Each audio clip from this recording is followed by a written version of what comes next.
Welcome to the Plastics and Beyond podcast, an SPE-sponsored podcast supporting a diverse, equitable, and inclusive workforce. I am your host, Lilian Judy, and I invite you to join me every month for new diverse conversations.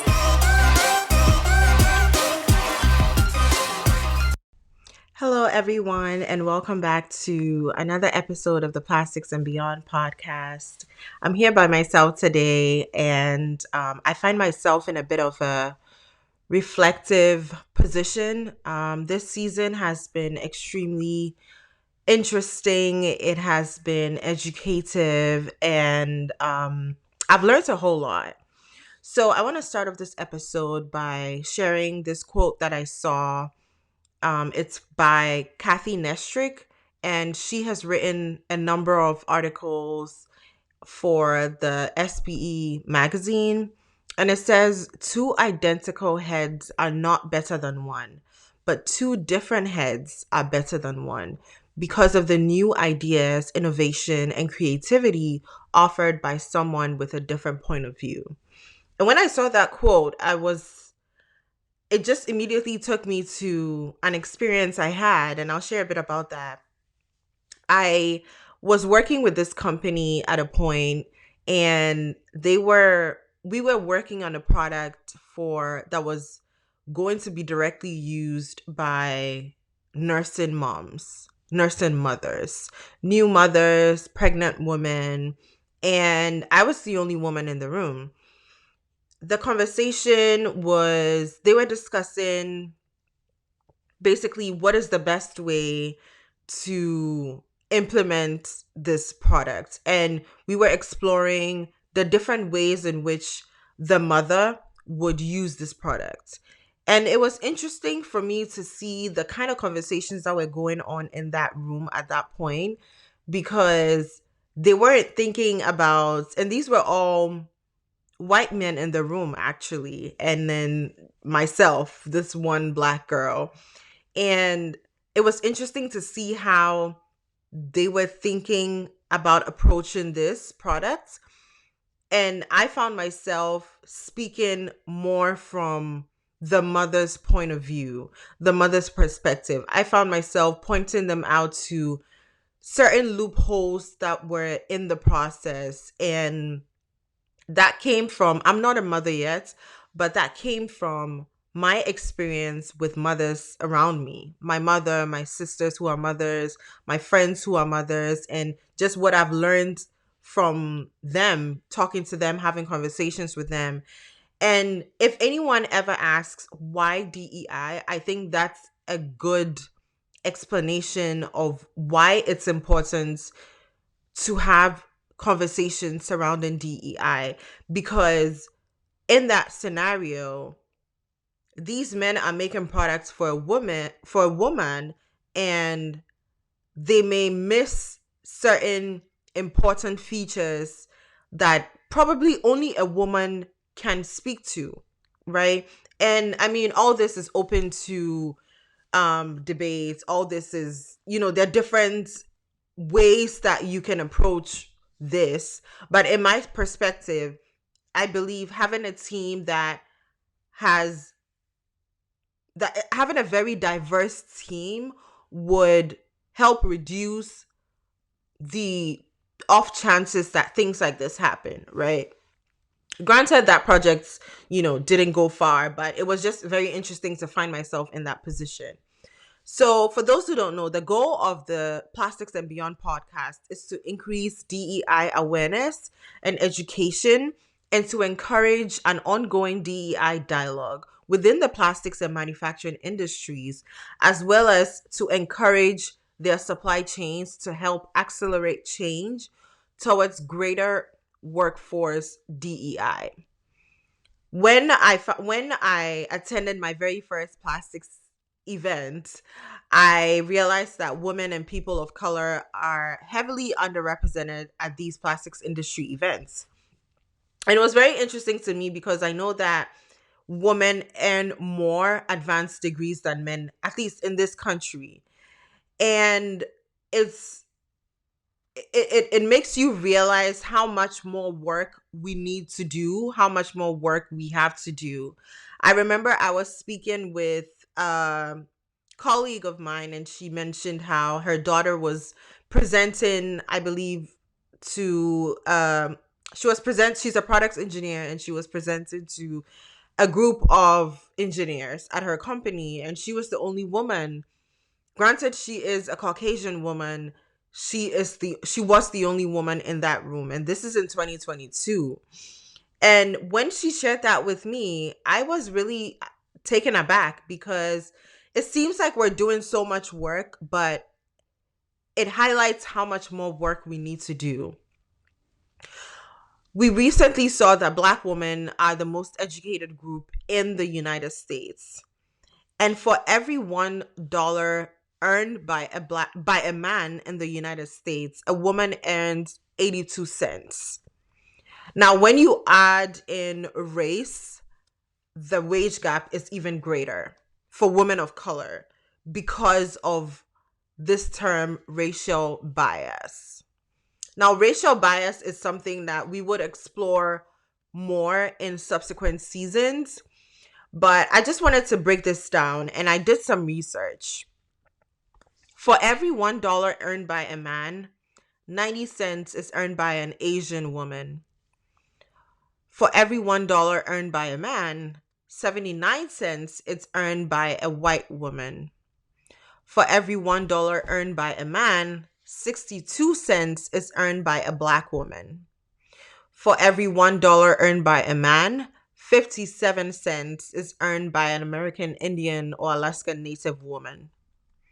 For every $1 earned by a man, 54 cents is earned by a Hispanic or Latina woman. Let that sit with you for a while. When we talk about the pay gap, this is what that means.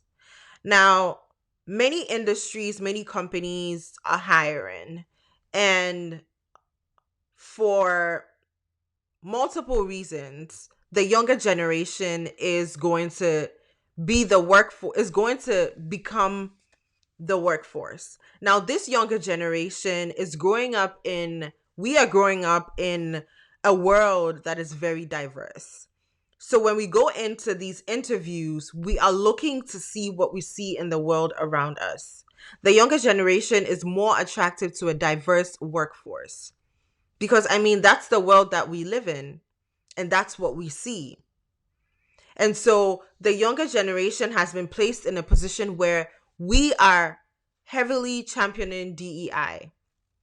Now, there's so many studies that multiple groups and organizations have carried out to provide a business case for DEI.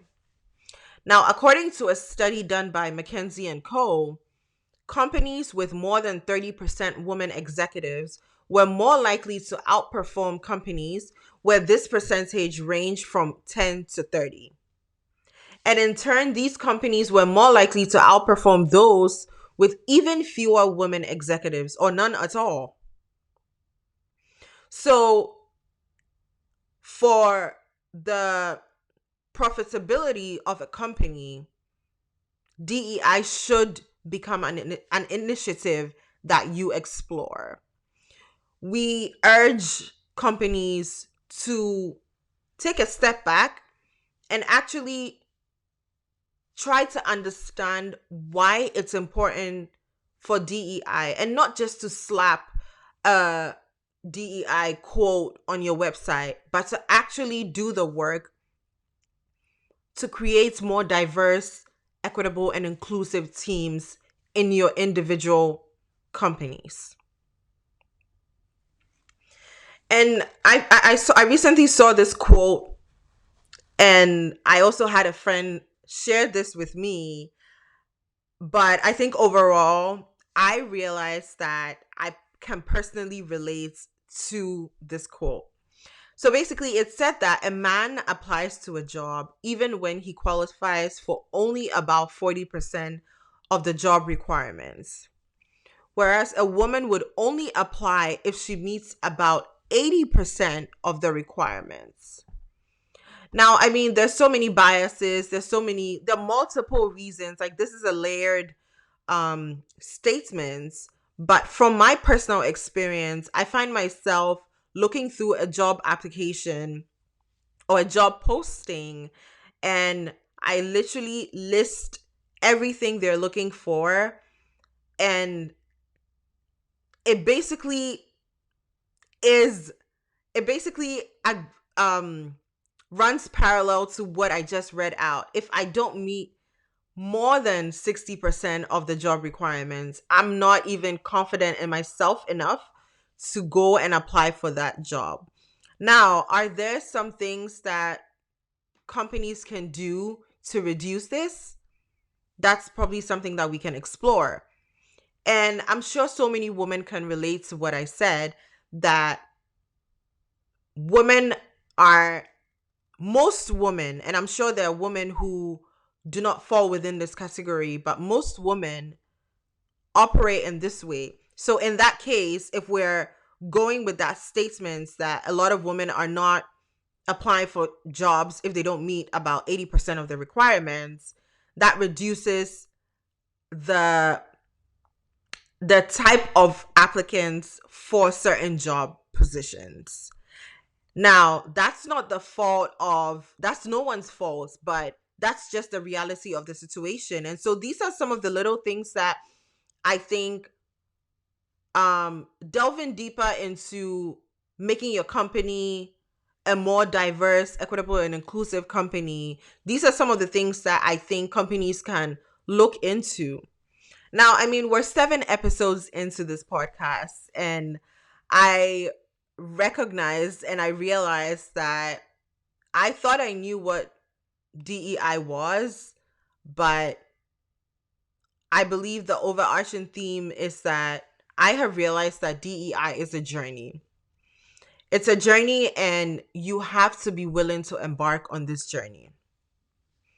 But I think it starts by recognizing the importance of DEI. If you don't see its value, you won't want to even explore further. According to harvardbusiness.org, diversity refers to anything that sets one individual apart from one another. Equity aims to ensure the fair treatment, access, equality of opportunity, and advancement for everyone. Inclusion implies a cultural and environmental feeling of belonging and sense of uniqueness. Now, I urge everyone listening to this podcast, watching this podcast, every company, anyone that's connected to this podcast, how do you decide between two equally good candidates on paper, but with two totally different experiences? Well, I hope you learned a thing or two from this episode, and I will definitely see you all on the next episode of the Plastics and Beyond podcast.